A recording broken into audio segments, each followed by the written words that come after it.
ஜனநாயகத்தை சீர்குலைப்பவரை தேர்தல் ஆணையகம் காப்பாற்ற முயற்சி ராகுல் காந்தி குற்றச்சாட்டு.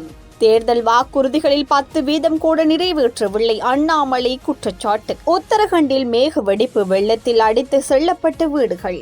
மாகாண சபை தேர்தலில் அரசுக்கு தக்க பதிலடி, சஜித் தெரிவிப்பு. கைது செய்வதை தடுக்க கோரும் கம்பின் விளைவின் மனு விசாரிக்க உத்தரவு. வாக்கு திரட்டு தொடர்பான எமது குற்றச்சாட்டுகளுக்கு 100% ஆதாரம் உள்ளது என்று மக்களை எதிர்க்கட்சி தலைவர் ராகுல் காந்தி கூறியுள்ளார்.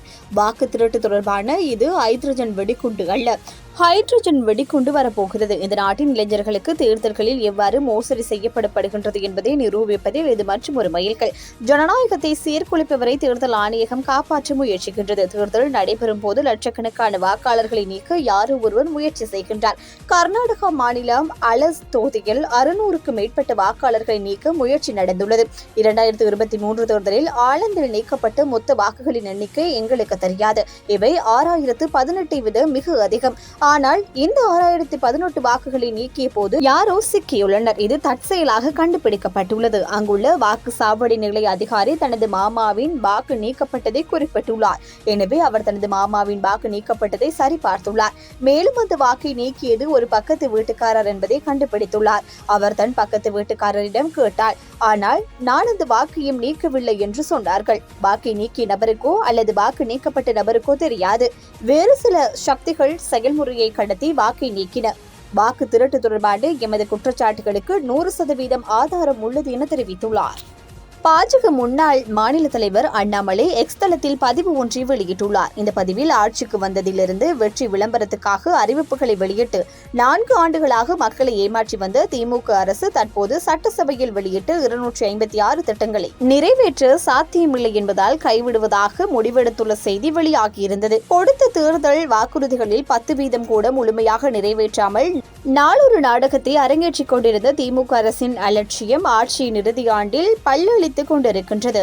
சொன்னதையும் செய்வோம், சொல்லாததையும் செய்வோம் என்றார் முதலமைச்சர் மு.க. ஸ்டாலின். சொன்னது எதையும் செய்யவில்லை என்பதற்கான சாட்சி கைவிடப்பட்ட இந்த 256 அறிவிப்புகள் தான். 4.5 ஆண்டு கால திமுக ஆட்சியில் சொல்லாமல் செய்தது ஊராக அவரது தந்தையின் சிலை வைத்தது மட்டுமே தான். எவ்வாறு அதில் தெரிவிக்கப்பட்டுள்ளது.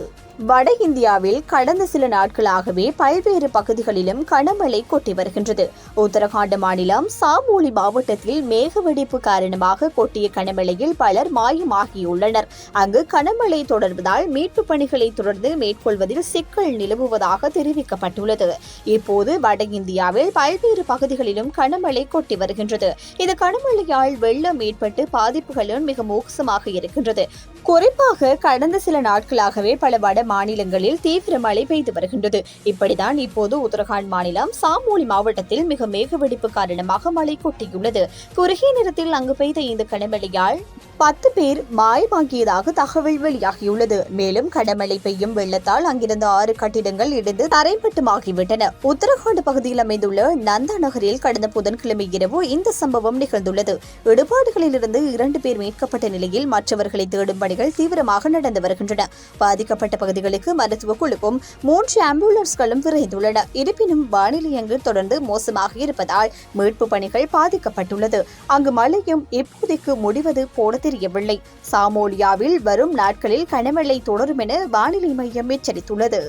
தங்களை ஏமாற்றிய தேசிய மக்கள் சக்தி அரசாங்கத்திற்கு மாகாண சபை தேர்தலில் அரசாங்க ஊழியர்கள் தக்க பதிலடி கொடுக்க வேண்டும் என்று எதிர்க்கட்சித் தலைவர் சஜித் பிரேமதாஸ் அழைப்பு விடுத்துள்ளார். திருகோணமலையில் நடைபெற்ற ஐக்கிய மக்கள் சக்தியின் உள்ளூராட்சி மன்ற உறுப்பினர்களுடனான சந்திப்பில் உரையாற்றுகையிலேயே சஜித் இவ்வாறு கூறினார். இது தொடர்பில் அவர் மேலும் தெரிவிக்கையில், அரசு ஊழியர்களுக்கு பல்வேறு வாக்குறுதிகளை வழங்கி அவர்களின் ஆட்சியுடன் தான் இந்த அரசாங்கம் ஆட்சி பீடமேறியது. எனினும் நம்பி வாக்களித்த அரசு ஊழியர்களை அரசு தற்போது கைவிட்டுள்ளது. IMF பிரதிநிதிகள் இலங்கைக்கு வருகை தந்து மின்சாரத்துறையின் குறித்து கலந்துரையாடிய போது மின்சார சபை ஊழியர்களின் உரிமைகள் பற்றி ஐக்கிய மக்கள் சக்தி மட்டுமே கதைத்தது. ஏனைய கட்சிகள் மௌனம் காத்தன.